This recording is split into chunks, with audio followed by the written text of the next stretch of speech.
Vishnu ശാലിനിയുടെ latest എപ്പിസോഡിൽ ചന്ദ്രയോട് ആശ്വാസം എന്ന പോലെ ശാലിനി പറയുന്നുണ്ട്. കരയരുതെന്ന് പറയുന്നില്ല, കരയണം, ഒരു റൂം അടച്ചിരുന്ന് കരഞ്ഞാൽ നിൻ്റെ സങ്കടം തീരുമെങ്കിൽ അത് തന്നെ ചെയ്യണം. പിന്നെ ഈ സാഹചര്യത്തിലൂടെ കടന്നുപോയ ഒരാളെന്ന നിലയ്ക്കാണ് ഞാൻ പറയുന്നത്. നീ കരഞ്ഞാൽ നിന്നെ തടയാനായിട്ട് ഒരാളും വരില്ല, ആശ്വാസം കിട്ടുന്നവരെ കരഞ്ഞോളൂ എന്ന് പറഞ്ഞിട്ട് റാണിയോട് പറയുന്നുണ്ട്. ചന്ദ്രയെ അകത്തേക്ക് കൂട്ടിക്കൊണ്ടുപോകാൻ, ഉറങ്ങാനല്ല, ഉറക്കം വരില്ലെന്നറിയാം, എന്നാലും ക്ഷീണമൊക്കെ ഒന്ന് മാറട്ടെ എന്ന് പറയുമ്പോൾ റാണിയാണെങ്കിൽ ചന്ദ്രയെയും പിടിച്ചുകൊണ്ട് അകത്തേക്ക് പോകുന്നുണ്ട്. തുടർന്ന് വേലായുധൻ്റെ ഭാര്യയോട് ശാലിനി പറയുന്നുണ്ട്, അമ്മ ഈ ഒരു രാത്രി അവളുടെ കൂടെ ഉണ്ടാകണം, അവൾക്കതൊരു ആശ്വാസമായിരിക്കും എന്ന് പറയുകയാണ്. അന്നേരം അമ്മയകത്തേക്ക് കയറി പോകുന്നുണ്ട്. രാമേട്ട് അതൊക്കെ കേട്ട് വണ്ടി അടുത്തേക്ക് നിൽക്കുകയാണ്. ഈ സമയത്ത് ശിവനാണെങ്കിൽ അകത്തേക്ക് കയറി തളർന്നാകെ ആ ഒരു കൈവരിയിലേക്ക് ഇരിക്കുന്നുണ്ട്. അന്നേരം ശാലിനിയും ചെന്ന് അടുത്തേക്ക് ഇരിക്കുകയാണ്. എന്നിട്ട് പറയുകയാണ്, പിന്നെ ഇങ്ങനെ വിഷമിച്ചിട്ട് യാതൊരു കാര്യവുമില്ല, എനിക്ക് അവൻ അനിയൻ തന്നെ ആയിരുന്നു എന്നും പറയും. ചില കാര്യങ്ങൾ നമ്മൾ തീരുമാനിക്കുന്ന പോലെ അല്ലല്ലോ എന്നൊക്കെ ഇങ്ങനെ പറയുകയാണ്.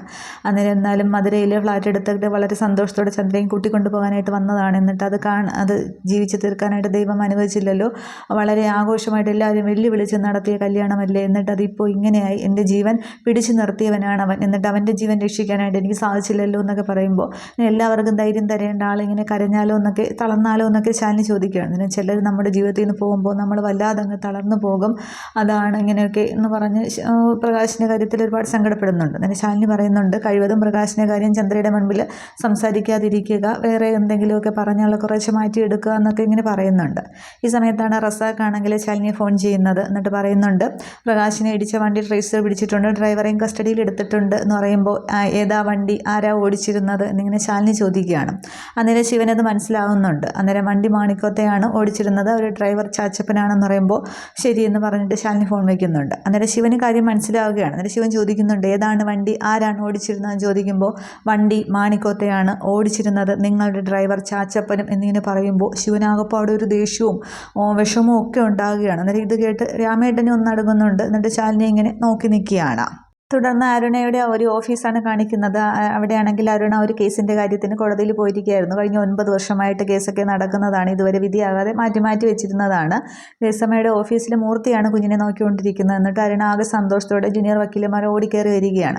അന്നേരം എന്തായിടോ കേസ് എന്നിങ്ങനെ മൂർത്തി ചോദിക്കുമ്പോൾ ജയിച്ചു എന്ന് പറയുകയാണ്. അന്നേരം കഴിഞ്ഞ 9 വർഷമായിട്ട് നടക്കുന്നതാണ് എന്ന് പറയുകയാണ്. അന്നേരം അപ്പോൾ എൻ്റെ മോളുടെ ഭാഗ്യം തന്നെയാണെന്ന് പറയുമ്പോൾ എൻ്റെ മോളോ നമ്മുടെ മോളെന്ന് പറഞ്ഞോട്ട് വന്നേന്ന് പറഞ്ഞ് കുഞ്ഞിനെ അങ്ങ് വാങ്ങുകയാണ്. എന്നിട്ട് വക്കീലന്മാർ ചോദിക്കുന്നുണ്ട്, കുഞ്ഞിൻ്റെ കാര്യത്തിൽ നിങ്ങൾ അടിയായോ എന്നൊക്കെ. അന്നേരം കുഞ്ഞിനെ കൊണ്ട് സന്തോഷത്തോടെ അരുണ ഇരിക്കുന്നുണ്ട്. അല്ലെങ്കിൽ ഇങ്ങനെ ഒരു വിധി വരില്ലല്ലോ, എത്ര കാലമായിട്ട് നടക്കുന്നതാണ് എന്നൊക്കെ, എല്ലാം നമ്മുടെ മോളുടെ ഭാഗ്യമാണെന്ന് പറയുന്നുണ്ട് അരുണ. അന്നേരം സുബ്രഹ്മണ്യൻ തിരുമുൽപ്പാട് പറഞ്ഞത് വെറുതെ ആകില്ലല്ലോ, നമ്മുടെ ജീവിതത്തിൽ നമ്മുടെ വീട്ടിലും എല്ലായിടത്തും മോള് ഭാഗ്യമാണ് കൊണ്ടുവന്നിരിക്കുന്നത് എന്ന് പറയുമ്പോൾ സീറ്റ്സ് എല്ലാവർക്കും കൊടുക്കുന്നതെന്ന് പറയുമ്പോൾ ഈ വന്ന വക്കീലിൻ്റെ ഒരു സീറ്റ്സ് ഉണ്ടായിരുന്നു, അത് മൂർത്തിക്കും അരുണയ്ക്കും എല്ലാവരൊക്കെ കഴിക്കുകയാണ്. അതുകൊണ്ട് ഈ ഒരു സന്തോഷം നമുക്ക് അച്ഛനെ അമ്മയെ അറിയിക്കേണ്ടേ, അവർക്ക് സന്തോഷമാകുന്നതിന് മൂർത്ത് പറയുമ്പോൾ അറിയിക്കണം എന്ന് പറയുകയാണ്. അന്നേരം ഈ സീറ്റ്സ് ആണെങ്കിൽ കുഞ്ഞിങ്ങനെ പിടിക്കുന്നുണ്ട്. അന്നേരം മോൾക്കും സീറ്റ്സ് വേണമെന്ന് പറയുമ്പോൾ അത് കഴിക്കാറാകുമ്പോൾ വാങ്ങിച്ചു കൊടുത്തോളാം എന്ന് പറയുകയാണ്. അന്നേരം അരുണ പറയുന്നുണ്ട്, എൻ്റെ മോൾ അത് വാങ്ങിച്ചു കൊടുക്കുകയൊന്നും വേണ്ട, അവൾ തന്നെ വലുതാകുമ്പോൾ മൂർത്തിയുടെ പോക്കറ്റിൽ നിന്ന് പൈസ കൊണ്ടുപോയി വാങ്ങിച്ചോളും, ഞാൻ അങ്ങനെയാണ് എൻ്റെ മോളെ വളർത്താൻ പോകുന്നതെന്ന് പറയുമ്പോൾ മൂർത്തി സങ്കടം പറയുകയാണ്, ദേ കണ്ടില്ലേ ഇപ്പോൾ അമ്മയും മോളും ഒന്ന്, നമ്മളല്ലെങ്കിലും പുറത്ത് എന്നൊക്കെ പറഞ്ഞ് സന്തോഷം അത് കാണിക്കുന്നുണ്ട്. ഇതേ സമയം ശിവനാണെങ്കിൽ ചന്ദ്രയും കൊണ്ട് ബുള്ളറ്റിലാകെ ഭയങ്കര സ്പീഡിൽ ഇങ്ങനെ മാണിക്കോത്ത് വന്ന് കയറുന്നുണ്ട്. അന്നേരം അവിടെ മുറ്റത്താണെങ്കിൽ മഹേന്ദ്രനും പിന്നെ സ്വാമിയും കൂടി എന്തൊക്കെയോ പറഞ്ഞ് നിൽക്കുകയാണ്. അന്നേരം നമ്മൾ കാര്യങ്ങൾ ഉദ്ദേശിക്കുന്നത് നിൽക്കുന്നില്ലല്ലോ എന്നൊക്കെ മഹേന്ദ്രൻ പറയുന്നുണ്ട്. അന്നേരം എവിടെ ചതിയാണ് നടന്നിരിക്കുന്നത്, ഏത് വഴിയാണെന്ന് കണ്ടുപിടിക്കണമെന്നൊക്കെ സ്വാമി പറയുന്നുണ്ട്. ഈ സമയത്താണ് ഇവർ ബുള്ളറ്റിനകത്തേക്ക് വരുന്നത്. അന്നേരം സെക്യൂരിറ്റി തടയുന്നുണ്ട്. സാറേ എൻ്റെ പണി പോകുമെന്ന് ഇങ്ങനെ സെക്യൂരിറ്റി പറയുമ്പോൾ മുന്നിൽ നിന്ന് മാറി നിന്നില്ലെങ്കിൽ നിൻ്റെ പണിക്കുറ്റം ഞാൻ തീർക്കുമെന്ന് പറയുകയാണ്. അന്നേരം മഹേന്ദ്രൻ പറയുന്നുണ്ട്, അവനെ ഇനി കടത്തി വിട്, അവനെ തടയാനുള്ളത് നിനക്കില്ല എന്നിങ്ങനെ പറയുകയാണ്. തുടർന്ന് അകത്തേക്ക് കയറുന്നുണ്ട്. എന്നിട്ട് ബൈക്കിൽ നിന്ന് ബുള്ളറ്റിൽ നിന്ന് ഇറങ്ങിയിട്ട് ശിവനാകെ ദേഷ്യപ്പെട്ട് എന്നിട്ട് ചന്ദ്രയുടെ കൈ പിടിച്ചുകൊണ്ട് മഹേന്ദ്രനെ ദേഹത്തേക്ക് ഇങ്ങോട്ട് എറിഞ്ഞു കൊടുക്കുകയാണ്. മഹേന്ദ്രനെ തട്ടി ഇങ്ങനെ ചന്ദ്ര നിൽക്കുകയാണ്. എന്നിട്ട് ഇതിലും ഭേദം അവളെ അങ്ങ് കൊന്നു കളയുന്നതായിരുന്നു എന്നിങ്ങനെ പറയുന്നുണ്ട്. അന്നേരം പിന്നെ മഹേന്ദ്രൻ്റെ കാര്യമൊന്നും മനസ്സിലാവുന്നില്ല. അന്നേരം ചന്ദ്ര ചോദിക്കുന്നുണ്ട്, എന്തിനാ അച്ഛാ എൻ്റെ താലി അറുത്തത് എന്നിങ്ങനെ ചോദിക്കുകയാണ്. അന്നേരം നിർമ്മല അങ്ങോട്ടത്തേക്ക് ഇറങ്ങി വരുന്നുണ്ട്. അന്നേരം മോളെ നമ്മൾ നിർമ്മല ഓടി ചെല്ലുകയാണ്. ചന്ദ്രയാണ് നിർമ്മലയെ തോളിൽ കിടന്ന് ആകെ കരച്ചിലും ഒക്കെയാണ്.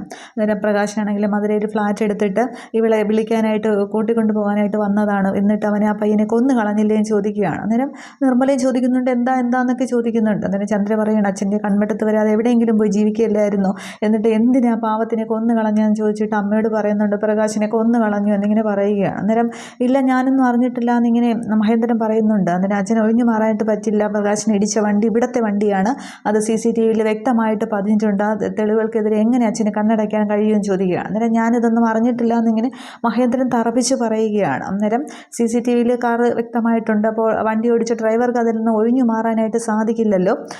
പിന്നെ എന്തായാലും അച്ഛനെതിലുള്ള പങ്ക് ഡ്രൈവറെ അവനെ എവിടെ നിന്നായാലും ഞാൻ പൊക്കും, അവനാണെങ്കിൽ അച്ഛൻ്റെ സമ്മതത്തോടു കൂടിയാണ് ചെയ്തതെന്ന് ഞാൻ അറിഞ്ഞാൽ അച്ഛനെ ഞാൻ നിയമത്തിന് കൊണ്ടുവരും, ഒരു വരവ് കൂടി ഞാൻ വരും, ശിക്ഷ ഞാൻ അച്ഛനെ വാങ്ങിത്തരും എന്നിങ്ങനെയൊക്കെ കായിച്ചുകൊണ്ട് മഹേന്ദ്രൻ പറയുന്നുണ്ട്.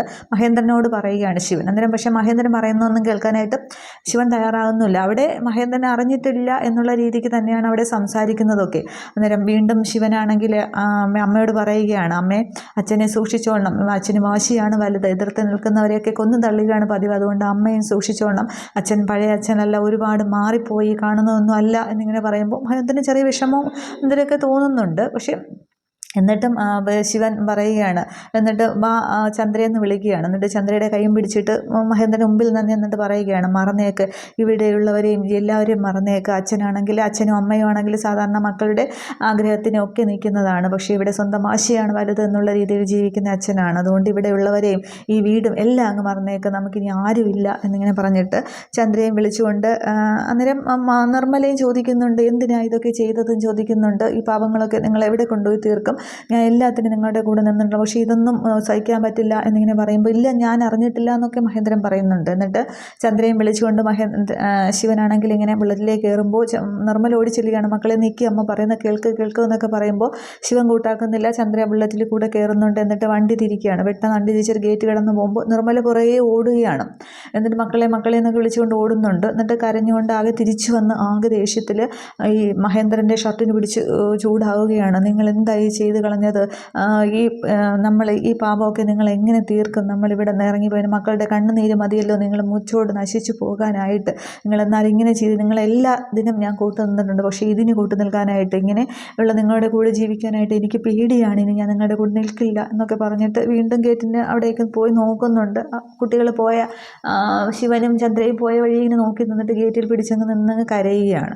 അന്നേരം മഹേന്ദ്രനാണെങ്കിൽ ആകെ ഒരു വെപ്രാളത്തിലും വിഷമത്തിലും നിൽക്കുകയാണ്. എന്താടോ സ്വാമി എന്ന് ചോദിക്കുന്നുണ്ട്. അന്നേരം എനിക്കൊന്നും അറിയില്ല എന്ന് പറയുമ്പോൾ ഫോൺ ഇങ്ങോട്ട് എടുക്കുക എന്ന് പറഞ്ഞിട്ട് സ്വാമിയുടെ ഫോൺ വാങ്ങിച്ചിട്ട് മഹേന്ദ്രൻ ആരെയും ഫോൺ ചെയ്യുന്നുണ്ട്. അപ്പോൾ ഇവിടെ മഹേന്ദ്രൻ അറിഞ്ഞിട്ടില്ല എന്ന രീതിക്കാണ് സംസാരിക്കുന്നത്. അപ്പോൾ ഇനി എന്താണ് സംഭവിച്ചത് എന്നുള്ളത് നമുക്ക് വഴിയറിയാം. ഇനി ഈ ചാച്ചപ്പനെ എങ്ങാനും മറ്റേ യോഹന്നാനോ ഡെയ്സിയൊക്കെ ഉണ്ടായിരുന്നല്ലോ, അവരെയൊന്നും കാണിക്കുന്നില്ല, അവരെങ്ങാനും വിലയ്ക്ക് എടുത്തിട്ട് ഇപ്പോൾ പ്രകാശനെ ഇടിപ്പിച്ചതാണോ എന്നറിയില്ല.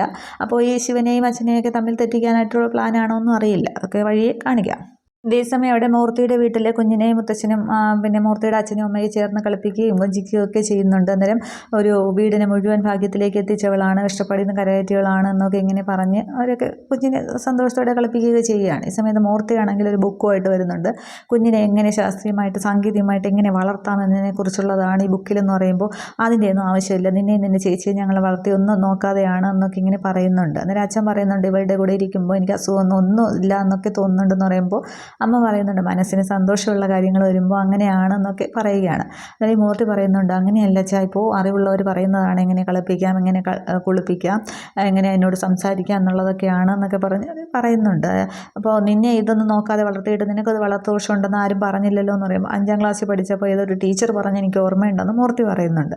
അത് നിൻ്റെ കയ്യിലിരിപ്പുണ്ടാണെന്നൊക്കെ പറഞ്ഞ് കളിയാക്കിയാണ്. ഈ സമയത്ത് അരുണയാണെങ്കിൽ മോളിൽ നിന്ന് കുറേ ഉടുപ്പൊക്കെ ആയിട്ട് വരുന്നുണ്ട്. മോൾക്ക് 1-2 ജോഡി ഡ്രസ്സ് കൂടി വാങ്ങണമെന്ന് പറയുമ്പോൾ അതിനെന്താ ഒരു ഡസൻ തന്നെ വാങ്ങാമെന്നിങ്ങനെ മൂർത്തി പറയുന്നുണ്ട്. തുടർന്നാണെങ്കിൽ കുഞ്ഞിന് പേരിട്ടില്ലല്ലോ, പേരിടണമെന്ന് ഇങ്ങനെ ആരണോ പറയുമ്പോൾ അതിനെന്താ നമുക്കൊരു പേരിടി ചടങ്ങായിട്ട് തന്നെ നടത്താമെന്ന് അച്ഛൻ പറയുകയാണ്. അങ്ങനെ മൂർത്തി പറയുന്നുണ്ട് എങ്കിൽ നമുക്ക് എല്ലാവരെയും വിളിച്ച് വലിയൊരു ആഘോഷമാക്കാം. അങ്ങനെ അച്ഛൻ പറയണം അത് വേണ്ട, എല്ലാവരെയൊക്കെ വിളിക്കുമ്പോൾ അത് പിന്നെ ചോദ്യങ്ങളൊക്കെ ഉണ്ട്, നമുക്ക് വേണ്ടപ്പെട്ട 10 പേര് അത് മതി, അതിൻ്റെ ആവശ്യമുള്ളൂ എന്ന് പറയുമ്പോൾ അരുണ പറയുന്നുണ്ടെങ്കിൽ ശാലിനിയെ വിളിക്കണം, ശാലിനിയല്ലേ കുഞ്ഞിനെ കിട്ടാനായിട്ട് കാരണം, അപ്പോൾ അവളെ വിളിക്കണമെന്ന് പറഞ്ഞിട്ട് ഞാൻ അവളെ കൂടി അങ്ങോട്ടത്തേക്ക് വിളിക്കാം എന്ന് പറഞ്ഞിട്ട് ഈ കുഞ്ഞിനെയും കൊണ്ട് ഫോണുമായിട്ട് റൂമിലേക്ക് പോവുകയാണ്. അന്നേരം പിന്നെ അമ്മയുടെ ഭാഗ്യമാണെന്നൊക്കെ ഇങ്ങനെ പറയുമ്പോൾ അതാണ് അമ്മ മോൾ എന്നൊക്കെ ഈ അച്ഛൻ പറയുമ്പോൾ പിന്നെ ഞാൻ അച്ഛനല്ലേ എന്ന് പറഞ്ഞ് മൂർത്തി വീണ്ടും ഒരു പരാതിയും പരിഭവം അങ്ങനെയാണ്. അന്നേരം നിൻ്റെ മോള് തന്നെ എന്നൊക്കെ പറഞ്ഞ് അച്ഛൻ കളിയാക്കുന്നുണ്ട്. ഈ സമയത്ത് അരുണയാണെങ്കിൽ റൂമിൽ ചെന്നിട്ട് ഫോണിൽ ശാലിനിയെ വിളിക്കുന്നുണ്ട്. അന്നേരം ശാലിനി അങ്ങോട്ട് പൊയ്ക്കൊണ്ടിരിക്കുകയാണ് കാറിൽ.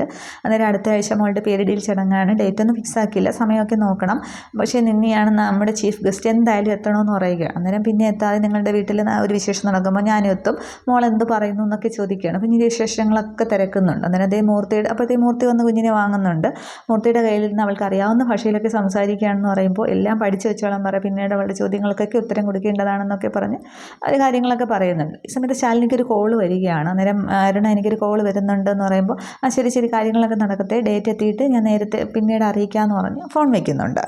റസാഖാണ് ശാലിനിയെ ഫോൺ ചെയ്യുന്നത്. അന്നേരം ശാരികയുടെ ഫോട്ടോ എല്ലാ സ്റ്റേഷനിലേക്ക് അയച്ചിട്ടുണ്ട്. ഇന്ന് രാത്രി കൂടി ഒരു തീരുമാനത്തിലെത്തുമെന്ന് പറയുമ്പോൾ എത്രയും പെട്ടെന്ന് കണ്ടെത്തണം, മോളെയും കണ്ടെത്തണം, ഇതിൻ്റെ കാര്യത്തിൽ ഞാൻ അനുഭവിക്കുന്ന ടെൻഷൻ വേറൊന്നും അല്ല എന്ന് പറയുമ്പോൾ അതൊക്കെ തീർപ്പുണ്ടാകും മാഡം. എന്നിട്ട് കുടുംബശ്രീ വീട്ടിലൊന്ന് അന്വേഷിച്ചായിരുന്നു, മിക്കവാറും അവിടെ അങ്ങനെ എത്തിയിട്ടുണ്ടല്ലോ എന്ന് പറയുകയാണ്. അന്നേരം അത് ഞാൻ അന്വേഷിക്കാമെന്ന് പറഞ്ഞ് ഫോൺ വയ്ക്കുന്നുണ്ട്. അതൊന്ന് കുടുംബശ്രീ വീട്ടിലേക്ക് പോകാമെന്ന് രാമേട്ടനോട് ശാലിനി പറയുകയാണ്.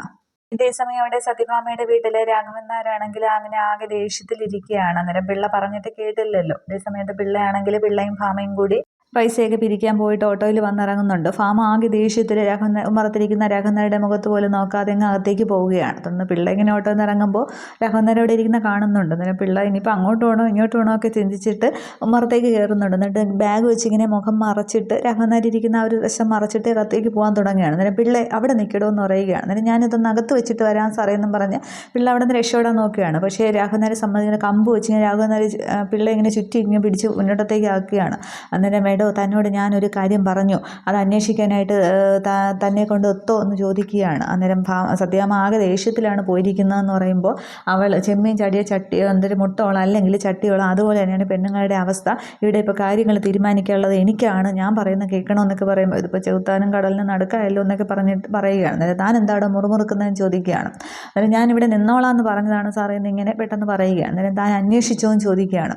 അന്നേരം കൂടെയുള്ളത് സത്യാമ്മയല്ലായിരുന്നു, ഇടം വലം തിരിയാനായിട്ട് സമ്മതിച്ചില്ല, പിന്നെ പോയ കാര്യമാണെങ്കിൽ അങ്ങോട്ട് നടന്നുമില്ല എന്നിങ്ങനെ പറയുകയാണ്. അന്നേരം രാഘവൻ ഇങ്ങനെ ശ്രദ്ധിക്കുകയാണ്. അതേസമയം അകത്ത് പോയ സത്യഭാമയാണെങ്കിൽ കട്ടിലിൽ പോയിരുന്ന് ആകെ സങ്കടപ്പെട്ട് കരയുകയാണ്. അതായത് ഭാമയെ കൊണ്ടൊന്നും പറ്റില്ല എന്നുള്ളതും വിഷ്ണു പോയി തന്നെ എന്ത് ചെയ്യും, വിഷ്ണുവിൻ്റെ മരണവും എല്ലാം കൂടി ആയപ്പോൾ ആകെ തളർന്നൊരവസ്ഥയിൽ ഭാമ ഇരിക്കുകയാണ്. ഇത്രയുമാണ് ഈ ഒരു എപ്പിസോഡിലെ വിശേഷങ്ങൾ. ഇനി അടുത്ത എപ്പിസോഡിലെങ്കിലും കുഞ്ഞിനെ കണ്ടെത്തുമോ, ശാരിയെ കണ്ടെത്തുമോ, ഇനി പേരിലെ ചടങ്ങിന് പോകുമോ ശാലിനി, അന്നേരം കുഞ്ഞിനെ കാണുമ്പോൾ എന്താകും എന്നുള്ളതൊക്കെ കാണാം. Okay, thank you.